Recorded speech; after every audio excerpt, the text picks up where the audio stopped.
अस्सलाम वालेकुम सब दोस्त, कैसे हैं आप लोग? ठीक हैं, उम्मीद करता हूँ आप सब खैरियत से होंगे।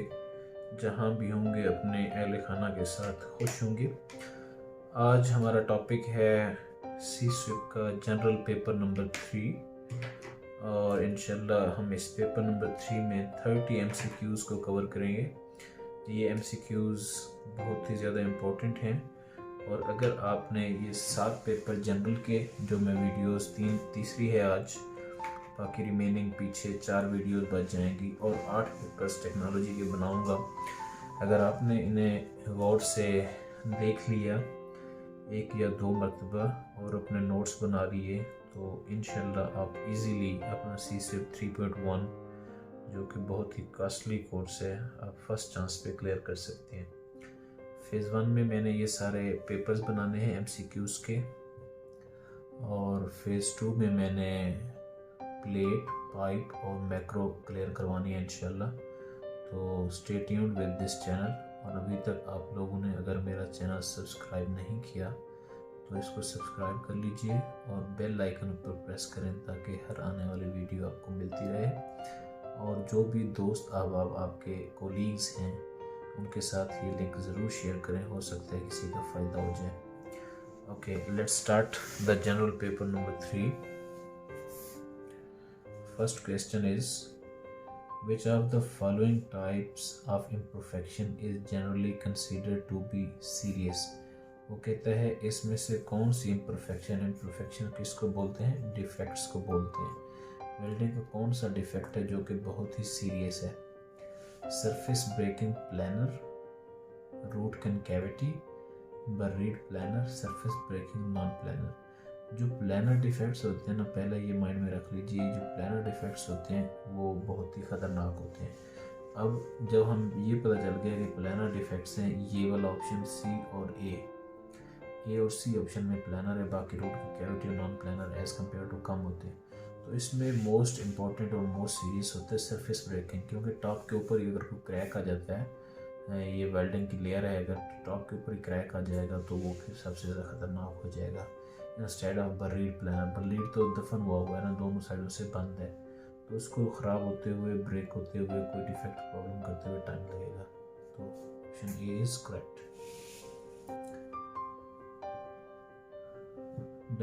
Dash shock is very hazardous because it is much greater than the dash of the welding equipment। वो कहते हैं कौन सा शॉक बहुत ख़तरनाक है, हैज़र्डस ख़तरनाक को बोलते हैं, जो कि ग्रेटर होना चाहिए दिस से। अब ये 4 ऑप्शन हैं, देखें, secondary voltage, primary voltage, no. जब हम वेल्डिंग मशीन को चलाते हैं ना, ये चीज़ याद रखिएगा, सबसे पहले जो प्राइमरी वोल्टेज होता है वो OCV कहलाता है, और OCV जो है ना वो 70 से 90 वोल्टेज तक होता है, जो कि सबसे ख़तरनाक होता है।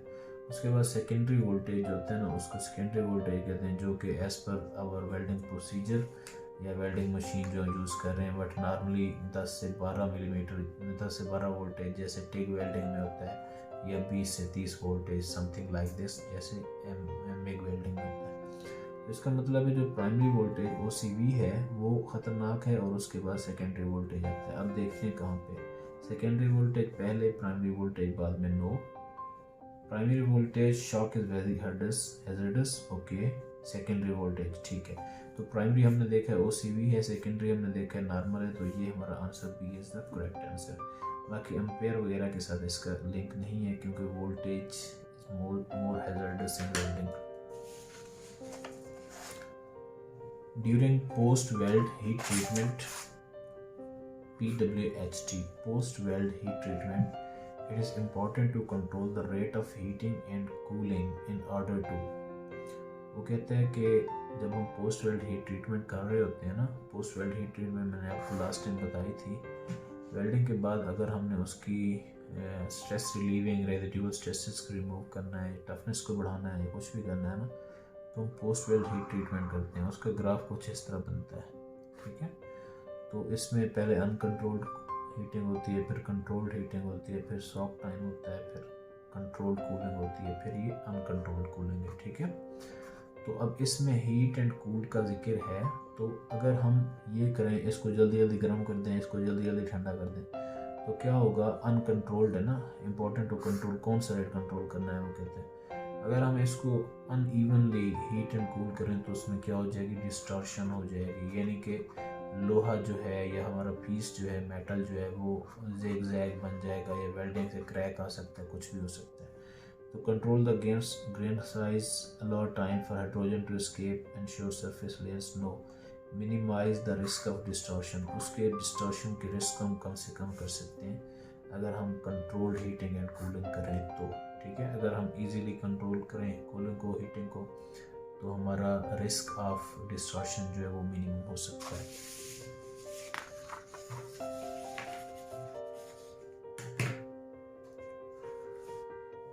Typical bevel angle. अब आपको पता है कि बेवल एंगल क्या होता है, just a moment please.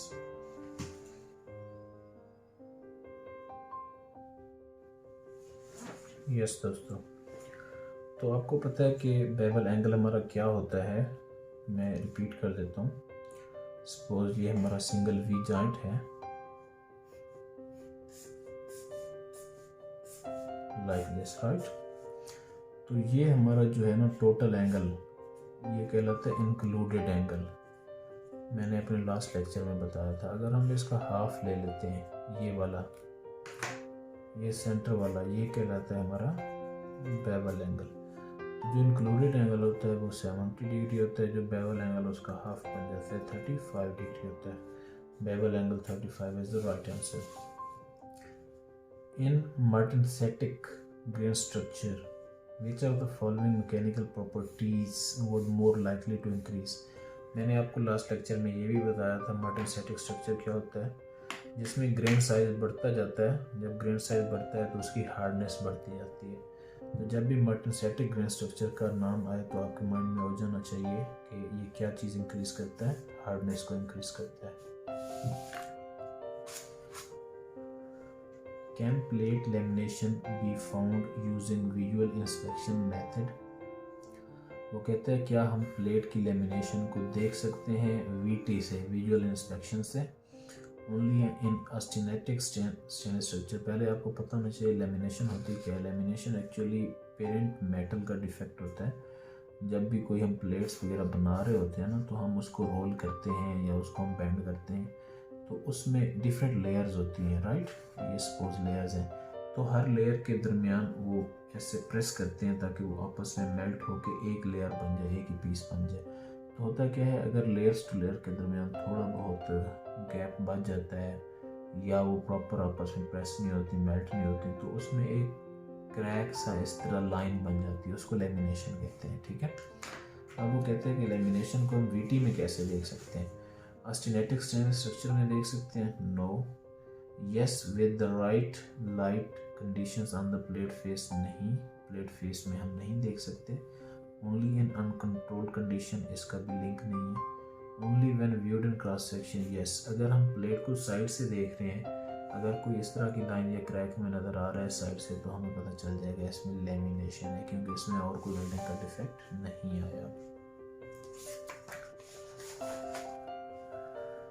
Transverse tensile test through thickness will give. Transverse tensile test होता क्या है, मैंने आपको बताया हुआ है। ये हमारा वेल्डिंग का पीस है, अगर हम दो एंड से इसको खींचेंगे तो ये टेंसाइल टेस्ट कहलाएगा। अगर हम इसको 90 डिग्री के ऊपर इस पीस को निकाल के उसका ट्रांसवर्स करेंगे तो ये 90 डिग्री ट्रांसवर्स कहलाएगा, ठीक है।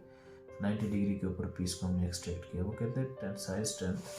अगर हम टेंसाइल टेस्ट कर रहे हैं ट्रांसवर्स का, तो हम क्या देखते हैं, the tensile strength of the weld, हम ये देखते हैं। Indication of susceptibility of lamellar tearing, हम ये देखते हैं। Stress strain characteristics of the weld, indication of susceptibility. अच्छा, जब हम टेंसाइल स्ट्रेस ट्रांसवर्स का करते हैं ना, कीप इन योर माइंड के 90 डिग्री के ऊपर निकालते हैं, हम लेमिलर टेयरिंग को देखते हैं। यानी जो लेमिनेशन वगैरह या लेमिलर टेयरिंग एक्चुअली क्या होती है, जब आप वेल्डिंग कर रहे होते हैं ना, ठीक है, तो नीचे से खिंचाव बढ़ता है ऊपर की तरफ, पेरेंट मेटल के स्ट्रक्चर ऊपर की तरफ खींचे जाते हैं। क्यों खींचते हैं, क्योंकि ये वाला एरिया मेल्ट होकर कूल डाउन हो रहा होता है। जब कूल डाउन होता है इसमें श्रिंकेज होती है, ठीक है, इसमें श्रिंकेज होती है। श्रिंकेज की वजह से नीचे से खिंचाव बढ़ता है। जबकि चौ बढ़ता है वो जो प्रॉपर प्लेट का स्ट्रक्चर होता है ना, उसमें थोड़ा बहुत ऐसे बेंडिंग या क्रैक टाइप आ जाते हैं, उसको लेमिनर टेरेंग कहते हैं। तो वो कहते हैं ट्रांसवर्स टेंसाइल स्ट्रेंथ में ही हम इसको देख सकते हैं लेमिनर टेरेंग है कि नहीं है, क्योंकि हमने उसको 90 पे काटा होता है, इस वजह से हमें क्रॉस सेक्शन एरिया इजीली नजर आ जाता है।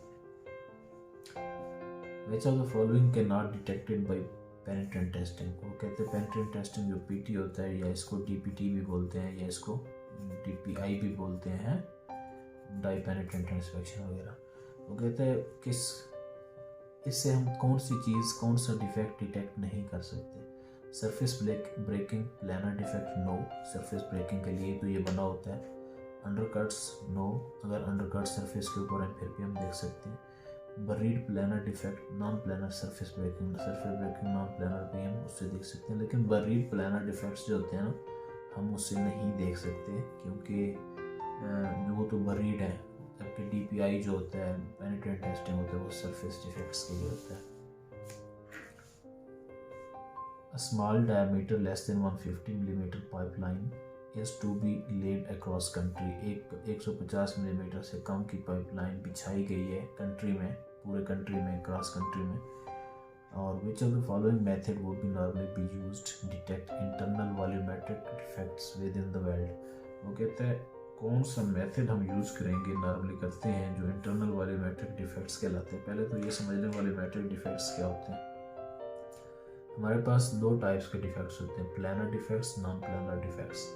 प्लानर डिफेक्ट्स में आते हैं जैसे lack of side wall fusion है, लैक ऑफ पेनिट्रेशन है, लैक ऑफ रूट कैविटी है। तो इस तरह के जो डिफेक्ट्स होते हैं ना, वो प्लानर डिफेक्ट्स होते हैं, या लैक ऑफ फ्यूजन है। जबकि वॉल्यूमेट्रिक डिफेक्ट्स क्या होती हैं, स्पैटर इंक्लूजन है, ऐसे स्पैटर अंदर है, या स्लैग इंक्लूजन है, या टंगस्टन इंक्लूजन है। यानी कि वो डिफेक्ट्स जिसका कोई लेंथ हो, विड्थ हो, और उसकी कोई हाइट हो। अब देखें ना, 3 डायरेक्शंस हैं, 3D डिफेक्ट्स भी इसको बोलते हैं, जबकि इसको 2D डिफेक्ट्स बोलते हैं। 3D में वॉल्यूम होता है, स्लैग का कोई ना कोई वजन होगा, वेट होगा, लेंथ होगी, विड्थ होगी, हाइट होगी, उसको वॉल्यूमेट्रिक डिफेक्ट्स कहते हैं। और वॉल्यूमेट्रिक डिफेक्ट्स के लिए याद रखें radiographic testing, RT is the best way, ठीक है, रेडियोग्राफिक टेस्टिंग ही इस्तेमाल होता है। जबकि अगर वो कहते हैं ना प्लानर डिफेक्ट्स हैं या 2D डिफेक्ट्स हैं, तो उसके लिए UT was the best way, but इसमें उसने इंटरनल वॉल्यूमेट्रिक डिफेक्ट्स कहा, इसका मतलब है हमारा radiography is the best way, ठीक है। ये हर क्वेश्चन में हिंट दिया होता है, वो आपको हिंट याद रखना है। The stresses that remain after welding are called. अब एक वेल्डिंग हो रही है, एक पीस की वेल्डिंग कर रहे हैं, ठीक है, उसमें कुछ ना कुछ स्ट्रेसेस प्रोड्यूस होती हैं। वो stresses with the passage of time escape हो जाती हैं, निकल जाती हैं, लेकिन उसकी जो अंदर रह जाती हैं, रिमेन अंदर रह जाती हैं, वो कौन सी स्ट्रेसेस कहलाती हैं? आपको पता है, आप आंखें बंद करके बता सकते हैं कौन सी स्ट्रेसेस कहलाती हैं।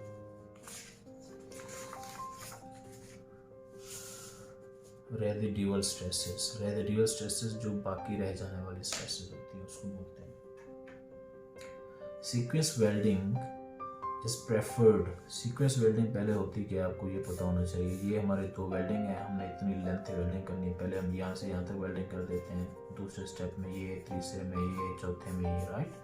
अच्छा, 1 2 3 4।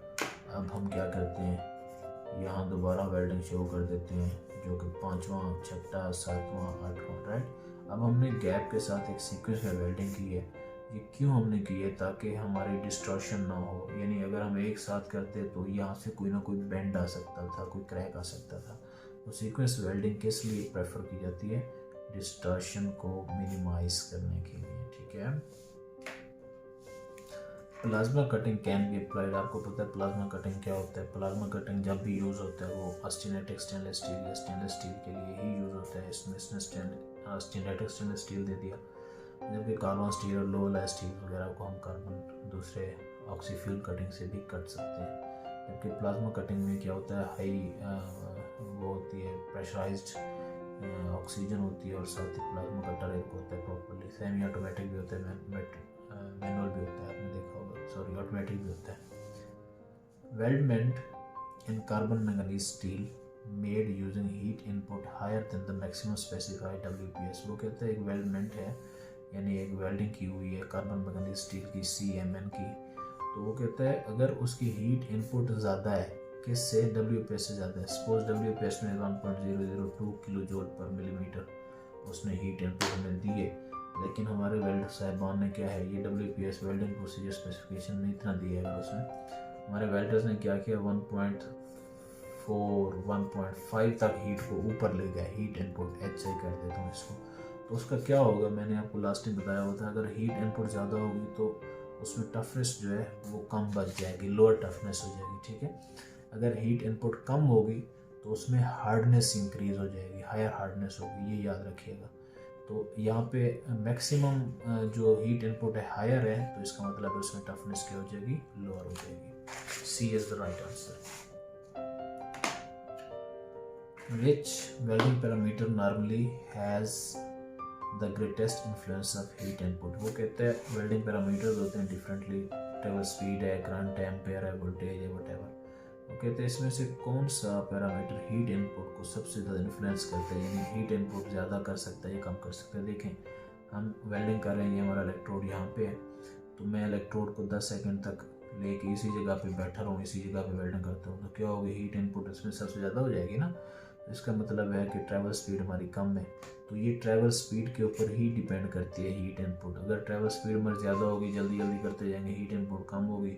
अगर ट्रैवल स्पीड कम होगी तो हीट इनपुट क्या होगी, ज़्यादा होगी। तो ये याद रखिएगा, ट्रैवल स्पीड के ऊपर ही हीट इनपुट डिपेंड करती है। इस तरह एक और भी क्वेश्चन आता है कि heat input is proportional to, यानी अगर हीट इनपुट ज़्यादा होगी, इन्वर्सली प्रोपोर्शनल, यानी उलट, हीट इनपुट ज़्यादा होगी तो ट्रेवल स्पीड कम होगी, हीट इनपुट कम होगी तो ट्रेवल स्पीड क्या होगी, ज़्यादा होगी।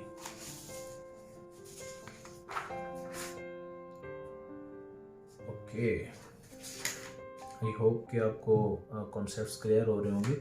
अगर किसी भी चीज़ की कोई आपको समझ नहीं आ रही, आप मुझे कमेंट कर सकते हैं, आप मेरे साथ कांटेक्ट कर सकते हैं। मैं अपना कांटेक्ट नंबर, व्हाट्सएप नंबर वगैरह भी शेयर कर दूंगा, या आप मुझे ईमेल भी कर सकते हैं किसी चीज़ की कोई प्रॉब्लम हो तो। What level of diffusible hydrogen per 100 gram of deposited weld metal as classed low hydrogen electrode when using manual metal arc welding. देखें, हमारे पास 3 चीज़ें होती हैं, लो ग्रेड हाइड्रोजन होती है, मीडियम होती है और हाई होती है। लो ग्रेड में क्या होता है, 15 मिलीलीटर से अगर लेस हो, लो ग्रेड होगी। मीडियम ग्रेड क्या होती है, रूटाइल इलेक्ट्रोड जो हमारे होते हैं ना, ये होती है बेसिक इलेक्ट्रोड में, साथ साथ इलेक्ट्रोड भी कवर करता हूँ। बेसिक इलेक्ट्रोड में 15 मिलीमीटर से लेस होती है। रूटाइल इलेक्ट्रोड जो हमारे पास होते हैं, रोटाइल इलेक्ट्रोड होते हैं, वो उसमें मीडियम रेंज में आ जाती है। और जबकि जो हमारे सेलुलोसिक इलेक्ट्रोड होते हैं, सेलुलोसिक इलेक्ट्रोड, उसमें 80 से 90% तक होती है मिलीलीटर ऑफ हाइड्रोजन। तो ये लो हाइड्रोजन है, तो ये 15 मिलीमीटर से लेस होगा। Answer is B. Which of the following shielding gases can not produce separate transfer. मैं आपको एक और सेपरेट लेक्चर में सारे ट्रांसफर मोड बताऊंगा और उसमें कौन सी गैसेस यूज़ होती हैं, but for time being you have to remember के जो शील्डिंग गैस होती है ना सेपरेट ट्रांसफर में, वो पैदा नहीं कर सकती carbon dioxide. Which of the following shielding gas can not produce separate transfer. इसमें से कौन सी shielding gas separate transfer mode पैदा नहीं कर सकती, वो कार्बन डाइऑक्साइड ही होती है। Arc strike are often prohibited on fabrication because, वो कहते हैं आर्क स्ट्राइक को बचा जाता है, ट्राई की जाती है कि ना हो, क्यों ना हो फैब्रिकेशन में। आर्क अनसाइटली, क्या वो आर्क नज़र नहीं आती। Arc indicative of high arc volts, no, यानी कि वो कहते हैं हाई आर्क वोल्ट जनरेट करती है, इंडिकेट करती है, नहीं। May cause problem with subsequent coating, नहीं। May give rise to cracking, yes, D is the right answer. Because arc cracking, आप जब प्लेट प्रैक्टिकल कराऊंगा आपको पाइप का, तो उसमें आर्क स्ट्राइक बिल्कुल अलाउ नहीं है। क्यों अलाउ नहीं है, क्योंकि with the passage of time उसमें क्रैक पेनिट्रेशन शुरू हो जाती है, जो कि क्रैक बन के उसको डिफेक्ट क्रिएट कर देता है। नंबर 18 है, when all weld imperfections have been located, जब सारे imperfections लोकेट किए जाएं, यानी बताया जाए कि यहाँ पे ये डिफेक्ट है, यहाँ पे ये डिफेक्ट है, यहाँ पे स्लैग है, यहाँ पे इंक्लूजन है, वटेवर, सारे इंस्पेक्शन के बाद क्या किया जाता है, मैंडेटरी क्या है, इम्पोर्टेंट क्या है, they are repaired, the weld is rejected, the welder qualification certificates are reviewed, या imperfection are assessed against the code requirement. Yes, D is the right answer. क्यों? क्योंकि हर imperfection के against code की कोई limits होती हैं कि उसमें acceptable है और उसमें reject है. अगर तो वो प्रॉब्लम imperfection उस acceptable रेंज में आ रही है तो वो accept है, अगर नहीं आ रही तो वो reject है. तो इसलिए कोड को एक्सेस किया जाता है, देखा जाता है, असेस किया जाता है कि उसमें क्या वैल्यूज हैं. Which of the following welding process would you expect to give the highest heat input when using typical measurements? वो कहते हैं इसमें से कौन सा प्रोसेस है जो कि सबसे ज़्यादा हीट इनपुट देता है, highest heat input using typical parameter. जब भी टिपिकल पैरामीटर्स का वर्ड आए ना तो याद रखें, मतलब वो कहना ये चाह रहा है आइडियल कंडीशन. आइडियल कंडीशन में current, voltage, ampere, travel speed, अगर सारा कुछ हम सेम रखते हैं तो फिर भी कौन सा वेल्डिंग प्रोसेस है जो सबसे ज़्यादा हीट इनपुट देगा. Shield metal arc welding, manual metal arc welding, submerged arc welding, tungsten inert arc welding. याद रखें हीट इनपुट सबसे ज़्यादा सबमर्ज्ड आर्क वेल्डिंग या SAW भी इसको बोलते हैं, ये वाला देता है. चाहे सारे पैरामीटर सेम हो लेकिन फिर भी इसकी हीट इनपुट ज़्यादा होगी. Which polarity is normally used for TIG welding of stainless steel? वो कहते हैं कौन सी पोलैरिटी स्टेनलेस स्टील के लिए टिग वेल्डिंग में यूज़ करते हैं. ये आप मुझे कमेंट में बताएंगे कि DC पॉजिटिव होगी, DC नेगेटिव होगी. DC पॉजिटिव तो बिल्कुल नहीं हो सकती क्योंकि टिग में DC पॉजिटिव नहीं होती. It would make little difference which were use, ये भी नहीं हो सकती. अब इन दो में से आपने एक है, आपने मुझे बताना है कौन सा है. क्या हम AC को यूज़ करेंगे या DC इलेक्ट्रोनेगेटिव को यूज़ करेंगे, ये कमेंट सेक्शन में ज़रूर बताइएगा. जो ठीक आंसर देगा मैं उसके नाम मेंशन करूँगा नेक्स्ट वीडियो में. Which of the following is not an essential variable for welding procedure qualification in accordance with this? अब देखें वो कहते हैं इसमें से कौन सा एसेंशियल वेरिएबल नहीं है. अब देखना ये एसेंशियल वेरिएबल्स क्या होते हैं. एसेंशियल वेरिएबल्स वो वेरिएबल्स होते हैं या वो पैरामीटर्स होते हैं वेल्डिंग के दौरान जिनको फॉलो करना मस्ट होता है.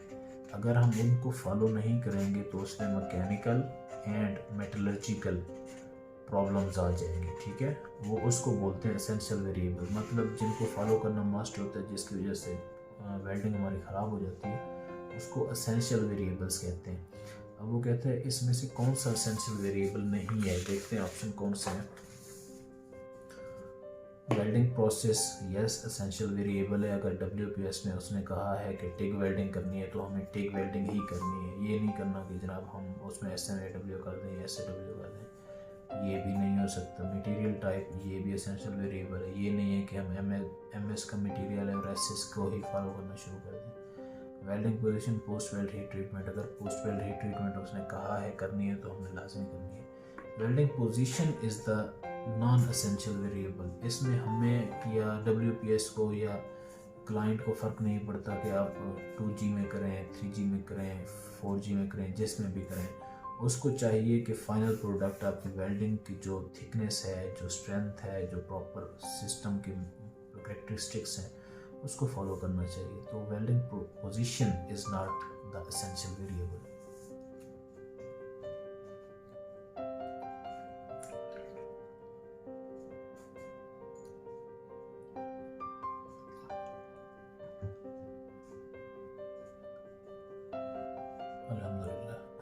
Okay.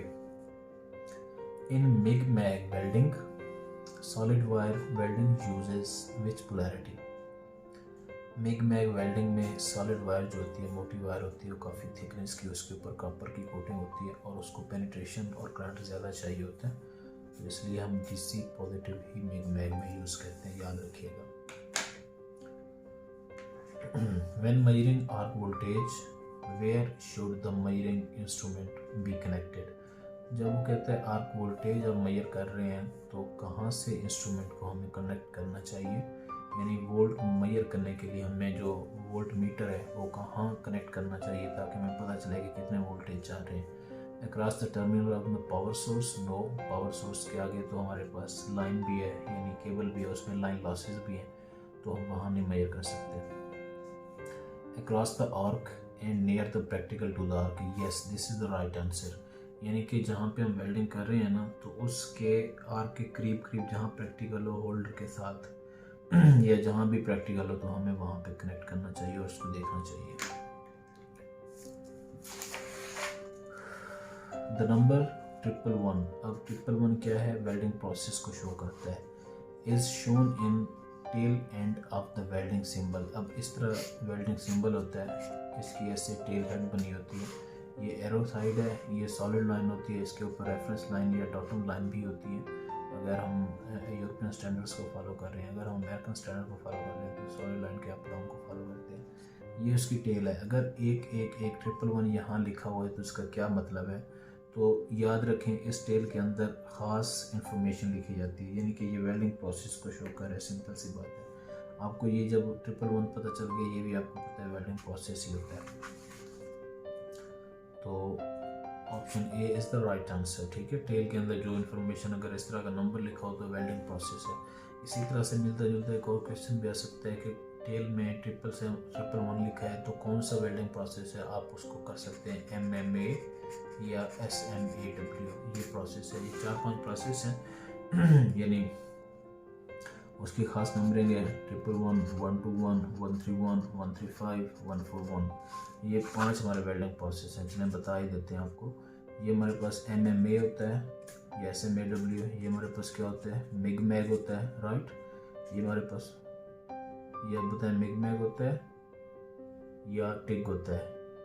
ये आप मुझे कमेंट करके बताइएगा. I am not sure, I have to check first. Okay, I think ये TIG होता है, बट आप मुझे कंफर्म कर सकते हैं कमेंट में अगर मैं गलत कह रहा हूँ. 131 MIG होता है और 135 MAG होता है.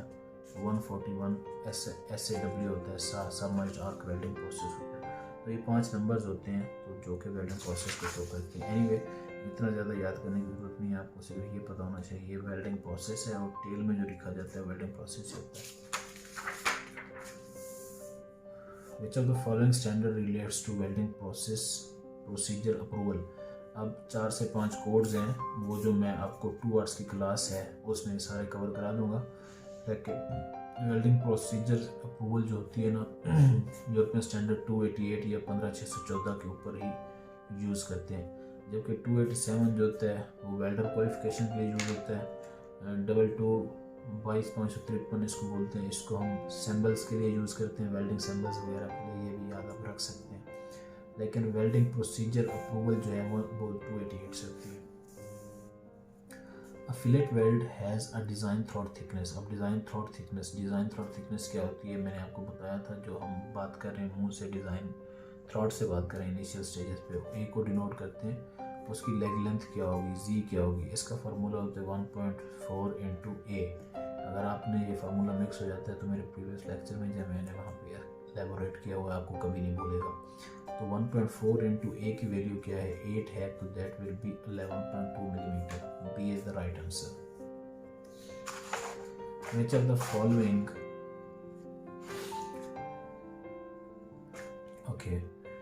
following heating method would not be allowed for post weld heat treatment?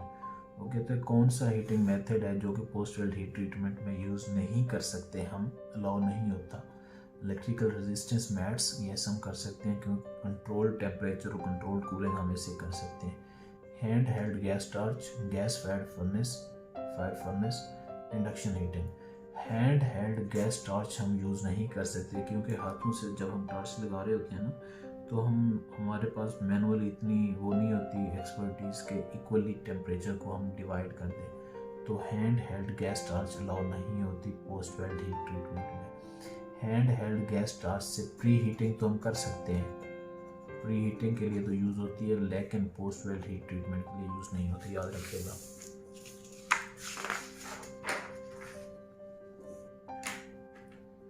An electrode is classified BSEN 2560 E353B. अब उसमें इलेक्ट्रोड की टाइप बता दिए E353B. What does the B mean? B आपको मैंने प्रीवियसली इसी लेक्चर में बताया है. B बेसिक होता है और बेसिक क्या होता है? उसमें लो हाइड्रोजन होती है. ठीक है, बेसिक इलेक्ट्रोड में लो हाइड्रोजन जो कि लेस देन 15 मिलीलीटर होती है। तो यहाँ देखते हैं क्या कहते हैं। B means manufactured of British standards, no. Can only be use B position, no. The covering is low alloy, low hydrogen type, yes. जो उसकी कवरिंग है लो हाइड्रोजन है, लेस देन 15 है, बेसिक है, इसलिए हम बी यूज़ करते हैं, उसमें सिंबल के तौर पे बी यूज होता है। विच of the following MMA electrode type is generally only suitable for welding in the PA and PV position. वो कहते हैं एमएमए वेल्डिंग में पी और पीवी पोजिशन में कौन सी हम इलेक्ट्रोड यूज़ करते हैं। पहले आपको पता होना चाहिए पी और पीवी पोजिशन होती क्या है। ये हॉरिजॉन्टल और फ्लैट पोजीशन होती है, जिसको हम 1G और 2G भी बोलते हैं। आपको पता चल गया होगा, ये प्लेट है तो ये वेल्डिंग है। अगर हम हॉरिजॉन्टली करें या फ्लैट करें तो इसको PAP बोलते हैं। तो इसमें बेसिक इलेक्ट्रोड लो, बेसिक इलेक्ट्रोड को हम किसी भी पोजीशन में यूज़ कर सकते हैं, सेलोसिक इलेक्ट्रोड को कर सकते हैं, रोटाइल इलेक्ट्रोड को कर सकते हैं। लेकिन जो आयरन पाउडर होता है ना, वो पाउडर की फॉर्म होती है। अगर हम उसको वर्टिकल पोजीशन में करेंगे पाउडर नीचे गिर जाएगा, अगर हम 5G में करेंगे 6G ओवरहेड में करेंगे पाउडर गिर जाएगा। इसलिए ये रिस्ट्रिक्टेड होता है आयरन पाउडर का जो होता है ना, तो ये 2 पोजीशंस के लिए यूज हो सकता है। Hence the answer D is correct. A typical baking temperature for basic electrode. Baking temperature basic electrode के लिए जब हम उसको बेक करते हैं तो आपको पता होना चाहिए 350 डिग्री सेल्सियस यूज़ करते हैं। आई होप कि आपको मेरा ये 30 पॉइंट्स जो हैं, मोस्ट इम्पॉर्टेंट क्वेश्चंस जो हैं पसंद आए होंगे। आपके कॉन्सेप्ट्स काफ़ी हद तक क्लियर हुए होंगे। अगर आपकी कोई क्यूरी है तो ज़रूर पूछिए। अगर आपने मेरा चैनल अभी तक सब्सक्राइब नहीं किया तो आपको रिक्वेस्ट की जाती है सब्सक्राइब कर लीजिए और बेल आइकन के बटन को भी प्रेस कर लें और अपने दोस्तों के साथ, फ्रेंड्स के साथ इसको ज़रूर शेयर करें ताकि किसी का इसमें फ़ायदा हो जाए। Thank you very much. See you next lecture. अल्लाह हाफिज़।